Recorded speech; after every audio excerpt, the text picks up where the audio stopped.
Hello, आदाब, सत श्री अकाल, जय हिंद, नमस्ते। आज हम जिस टॉपिक के बारे में बात करने जा रहे हैं, मैं ये नहीं कहूँगी कि वो एक टॉपिक है, मैं ये कहूँगी कि हर एक देश के नागरिक को इस डिस्कशन, इस चीज़ के बारे में पता होना चाहिए। देखिए, ये जो लड़ाई है, जो अयोध्या की लड़ाई किस तरह की थी, क्या जो 22 जनवरी को दिन आ रहा है, जो एक लैंडमार्क दिन होने वाला है पूरे इंडिया के लिए, वो किस तरह से आया, कितने लोगों ने अपनी जान गंवाई, आज हम सारा का सारा उसके बारे में बात करेंगे। लेकिन शुरू से शुरुआत करेंगे, ऐसा नहीं है कि बीच मंझार से शुरुआत करेंगे, बिल्कुल शुरू से शुरुआत करते हैं। अब सबसे पहले तो ये देखिए, विकिपीडिया पे एक आर्टिकल भी है कि किस तरह से जो बाबरी मस्जिद है उसका निर्माण हुआ था। अब देखिए, मुगलों के द्वारा उसका निर्माण किया गया। उस समय जो सेनापति थे वो थे मीर बाकी, उन्होंने बाबरी मस्जिद का निर्माण किया था। अब यही बात आती है कि बाबरी मस्जिद का निर्माण तो उनके द्वारा किया गया, लेकिन कहां किया गया? जो राम भगवान की जन्मभूमि थी। तो देखिए, अब 1526 में मुगल एम्पायर आया, उसके 2 साल बाद ही उन्होंने क्या किया? बाबरी मस्जिद का निर्माण कर दिया। लेकिन सबसे बड़ी दिक्कत कहां आई कि राम जन्मभूमि पे निर्माण किया गया, साथ ही साथ जो पहले वहां पर राम मंदिर था उसको तोड़ दिया गया। और ऐसा नहीं है कि सिर्फ उसी मंदिर को तोड़ा गया, वहां पर और भी जितने भी मंदिर थे उन सबको तोड़ा गया, जिनके प्रमाण जो है वो आपको आज भी इंटरनेट में मिल ही जाएंगे। अब बात करते हैं 1813 और 1814 की, क्योंकि क्या किया गया? ये मुगल एम्पायर ने जितने भी हिंदू थे ना, जो आवाज उठा रहे थे इसके खिलाफ, उनकी आवाज को बिल्कुल थम कर दिया, बंद कर दिया, रोक दिया, तोड़ दिया अपनी किससे? शक्ति से।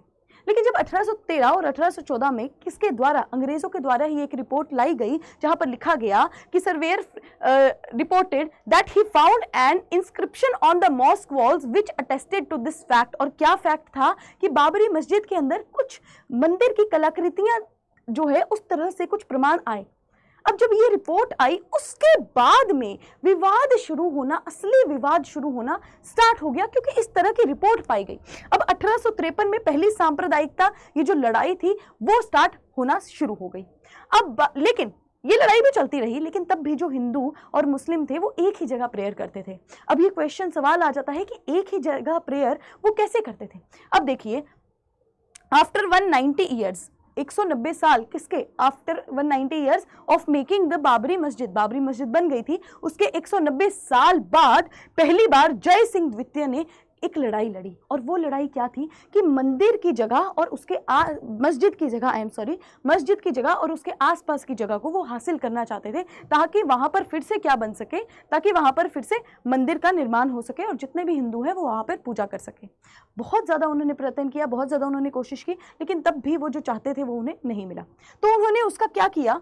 1717 में उन्होंने मस्जिद के पास में ही एक चबूतरा खड़ा कर दिया। अब उस चबूतरे में जितने भी हिंदू थे वो आकर क्या करते थे? प्रेयर्स करते थे। लेकिन 1859 में क्या हुआ? 1859 में अंग्रेजों ने मंदिर और मस्जिद के बीच में एक तार लगा दी, ताकि हिंदू जो हैं वो अपनी पूजा आराम से कर सके और जो मुस्लिम जो हैं वो अपनी प्रेयर आराम से कर सके, क्योंकि विवाद जो है इस तरह से चलते रहते थे, ताकि शांति से अपनी प्रेयर कर सके। अब पहली बार ये कोर्ट में, ये जो सारा विवाद था ये ऐसे ही चल रहा था, लेकिन कोर्ट में पहली बार कब आया? 1885 में, और मांग की गई कि जो चबूतरा बन रखा है उसको कम से कम पक्का कर दीजिए और जो छत है वो भी बनाने का ऑर्डर दीजिए, ठीक है, छत भी बन जाए कम से कम। लेकिन तब भी जजमेंट यही आई कि नहीं, आप वहां पर पूजा तो कर सकते हैं, हिंदू समुदाय वहां पर पूजा तो कर सकता है, लेकिन वहां पर छत जो है नहीं बन सकती और उस चबूतरे को पक्का नहीं किया जा सकता। इस तरह की जजमेंट आने के बाद 1934 में फिर से बहुत बड़ा विवाद हुआ, जिससे बाबरी मस्जिद का कुछ जो हिस्सा था वो ध्वस्त कर दिया गया। अब ये ध्वस्त तो हो गया, टूट तो गया, लेकिन उसका फिर से निर्माण हो गया। निर्माण तो हुआ, लेकिन अब क्या हुआ? नमाज जो थी वहां पर बैन कर दी गई। बाबरी मस्जिद में नमाज जो थी वो इसके बाद नहीं होती थी। अब ये काल कौन सा था बेटा? ये अंग्रेजी काल था, ठीक है, अंग्रेजों के द्वारा शासन चल रहा था और किसी को भी उस समय ये इतनी फ्रीडम नहीं थी, और स्पेशली मीडिया को भी। मीडिया की आज फ्रीडम और उस समय की फ्रीडम में जमीन आसमान का फर्क है। उस समय इतनी फ्रीडम नहीं थी कि वो ये जो सारा विवाद चल रहा था, जो इतना इंपॉर्टेंट था और जो इतना बड़ा विवाद था, उसको लोगों तक पहुंचा सके।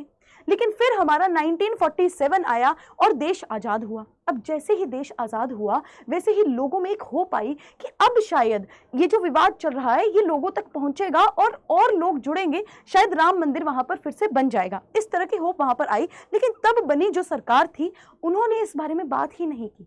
ऐसा लग रहा था कि वो इस मामले में बात क्या, मतलब उन्होंने अपने हाथ खड़े कर दिए कि नहीं, हम इस बारे में बिल्कुल भी जो है अपना टेक नहीं ले सकते। इस तरह से उस टाइम चल रहा था। फिर आया 23 दिसंबर 1949। अब एक और खबर वहां पर आई। अब ये खबर आई कि मस्जिद के अंदर राम भगवान की मूर्तियां पाई गई हैं। अब जैसे ये खबर आई, दोनों पक्षों ने अपने अपने वितर्क रखे। अब मुस्लिम समुदाय ये कहती थी कि ये कोई रात को आकर राम जो भगवान है उनकी मूर्तियां हमारे मस्जिद के अंदर रख गया है। लेकिन वहीं जो हिंदू समुदाय था वो कहता था कि देखिए राम भगवान प्रकट हुए हैं पिछली रात को। तो इस तरह की बातें उस टाइम चलती थी और इसी बात के लेके और ज्यादा जो है विवाद खड़ा हो गया। अब जैसे ही ये विवाद बहुत ज्यादा बढ़ने लगा, वैसे ही पंडित जवाहरलाल नेहरू ने उस समय उस एरिया के जो आईएएस हैं उनको लेटर भेजा कि प्लीज आप एक काम कीजिए, ये जो मूर्तियां प्रकट हुई हैं उनको आप वहां से हटवा दीजिए, मस्जिद से हटवा दीजिए। लेकिन उस समय रहे आईएएस ने इस बात को, इस आदेश को मानने से मना कर दिया कि नहीं, मैं ये नहीं मान सकता, अगर ये मैं करूंगा तो और हिंसा बढ़ जाएगी और दंगे होने स्टार्ट हो जाएंगे। जब ये लेटर पंडित जवाहरलाल नेहरू को पहुंचा, उन्होंने वापस से आईएएस को आदेश दिया कि नहीं, आप उनको उठवाइए, उन मूर्तियों को उठवाइए। लेकिन अगेन वहां के आईएएस ने मना कर दिया कि नहीं, मैं ये काम नहीं ही कर सकता। और यही बात अभी चल रही थी कि उसी के 7 दिन बाद मस्जिद के एरिया को विवादित जो है घोषित कर दिया गया और वहां पर ताला लगा दिया गया कि ये पूरी की पूरा एरिया को ताला अब जो है ये लग जाएगा। ठीक है, ये कौन सा एरिया हो गया था? विवादित एरिया हो गया था। लेकिन जैसे ही बीजेपी की सरकार आई, जैसे ही उन्होंने इस इशू को अपना इशू मान लिया कि ये एक बीजेपी का इशू है और मामला बहुत ही सक्रिय हो गया, ये विवाद बहुत ही सक्रिय हो गया। और वहां पर अब इसके बाद में आरएसएस प्लस विश्व हिंदू परिषद भी बीजेपी के साथ इस मामले के साथ जुड़ गया कि हाँ, राम मंदिर बनना चाहिए, ये उनका कहना था। ठीक है, उसके बाद में 24 सितंबर 1984 को क्या हुआ? 1984 को एक रथ यात्रा शुरुआत की गई बीजेपी के द्वारा, जो राम जानकी रथ यात्रा जिसको कहा गया था। अब ये बिहार से जो है चलना स्टार्ट हुई थी। ठीक है, इसमें क्या था? 7 अक्टूबर 1984 को ये रथ यात्रा अयोध्या में पहुंची और सब लोगों ने संकल्प लिया कि हम मंदिर तो बनवाकर ही रहेंगे। ये संकल्प तो ले लिया गया। उसके बाद में ये रथ यात्रा अयोध्या से दिल्ली जानी थी, लखनऊ होते हुए, और पहुंच भी रही थी। लेकिन 31 अक्टूबर 1984 को ये विज्ञान भवन में दिल्ली में पहुंचनी थी। लेकिन सेम डे को क्या हुआ? उस समय रही प्राइम मिनिस्टर इंदिरा गांधी की मौत हो गई और जिससे ये रथ यात्रा बीच में ही बंद हो गई। अब जैसे ये हुआ, 1985 में एक केस आया जो आपको भी पता है, शाहबानो का केस, जहां पर मेंटेनेंस का केस था और जजमेंट किनके रिगार्डिंग आई थी? शाहबानो के रिगार्डिंग ही आई थी, जिससे सारा जो मुस्लिम समुदाय था वो बहुत ही ज्यादा गुस्सा हो गया था, नाराज हो गया था। अब इस चीज की वजह से जो उस समय के प्राइम मिनिस्टर राजीव गांधी ने क्या किया, एक लॉ पास किया और जिसने सारी की सारी जजमेंट को ही रिवर्स कर दिया। अब जैसे ही ये लॉ आया, हिंदू पक्ष ने सीधे बोला कि भैया ये जो सरकार है ये तो सिर्फ मुस्लिम को खुश करना चाहती है, ये हिंदू जो समुदाय है उनके तो बिल्कुल खिलाफ चल रही है। अब फिर से विवाद। तो अब क्योंकि ये था कि राजीव गांधी को नेक्स्ट इलेक्शन की तैयारी करनी थी, तो वो उसी के लिए ही तो ये सब कर रहे थे। अब जैसे ही हिंदू समुदाय ने ये सब बात करना शुरू कर दी, राजीव गांधी ने फिर से ये ऑर्डर्स निकलवा दिए कि जो बाबरी मस्जिद को जिसमें ताला लगा हुआ है उसको खोला जाए और हिंदू समुदाय वहां पर पूजा अर्चना कर सकता है। ये जब बात आई तो फिर से मुस्लिम समुदाय जो था बहुत ज्यादा नाराज हो गया और ये विवाद इतना ज्यादा उठा कि एक और रथ यात्रा अडवाणी जी ने शुरू की, लेकिन उनको बिहार में गिरफ्तार कर दिया गया और इस रथ यात्रा को फिर से रोकना पड़ गया। लेकिन इसके बाद में जो हुआ, वो लोग जो थे बहुत हैरान हो गए कि क्या हुआ। इसके बाद क्या हुआ कि ये रथ यात्रा 30 अक्टूबर 1990 को खत्म होनी थी, इसका समापन होना था 30 अक्टूबर 1990 को, क्योंकि ये रथ यात्रा जो थी बीच में ही रुक गई थी और गिरफ्तार हो गए थे अडवाणी जी। तो यहाँ पर क्या हुआ, ये लोग जो बहुत ही हजारों की मात्रा में लोग उसी तारीख को बाबरी मस्जिद में पहुंच गए और उन्होंने सनातनी झंडा जो था वो बाबरी मस्जिद के ऊपर फहरा दिया। अब जब ये हुआ तो पुलिस ने कर्फ्यू भी लगाया, क्योंकि बहुत ही ज्यादा तादाद में जो थे लोग थे, लेकिन इस कर्फ्यू का भी कोई फायदा नहीं हुआ। जब इस कर्फ्यू का भी कोई फायदा नहीं हुआ तो उस समय वहां के सीएम मुलायम यादव ने ये आदेश दे दिए कि अब इन पर गोलीबारी शुरू कर दीजिए। और जैसे ही राम भक्तों पर गोलीबारी शुरू की, माना यह जाता है कि 55 डेथ जो है वो उनकी हुई थी। लेकिन यूपी पुलिस सिर्फ क्लेम करती है कि सिर्फ 17 ही लोग जो है मारे गए थे, लेकिन कहा यही जाता है कि 55 लोग जो थे, 55 राम भगत वहां पर मारे गए थे उस गोलीबारी से। इतना बड़ा विवाद जो हुआ, तभी 6 दिसंबर 1992 को फिर से 2 लाख लोग कहां पहुंच गए, मस्जिद के पास पहुंच गए और उन्होंने वहां पर दंगे करना शुरू कर दिया। अब इस दिन क्या हुआ था बेटा, इस दिन शुरू में 11 बजे, 3:30 बजे, 5 बजे तक आते आते मस्जिद के तीनों गुंबद को तोड़ दिया गया, खत्म कर दिया गया, ये 2 लाख लोगों के द्वारा। अब जब ये इतनी बड़ी चीज हो गई थी, उसके बाद में उस समय रहे वहां के सीएम ने रिजाइन भी दे दिया। अब ये चलता ही रहा, ये प्रोसीजर चलता ही रहा, कोर्ट में दलीलें चलती रही, लोग मरते रहे, लेकिन ये सब पूरी हाहाकार जो है वो चलती ही रही। कुछ जो है, लेकिन कोर्ट हमेशा साइलेंट रहती थी इस मामले में। लेकिन जैसे ही फिर से बीजेपी सरकार आई, बीजेपी सरकार जब भी आई है ना, तो उसने ये घोषणा पत्र में अपने हमेशा लिखा है राम मंदिर के बारे में, और इस बार भी लिखा। 2004 को जब ये सरकार आई तो फिर से ये मामला जो है सक्रिय हो गया, क्योंकि बीजेपी सरकार इस मामले को जो है अपना मामला समझती थी।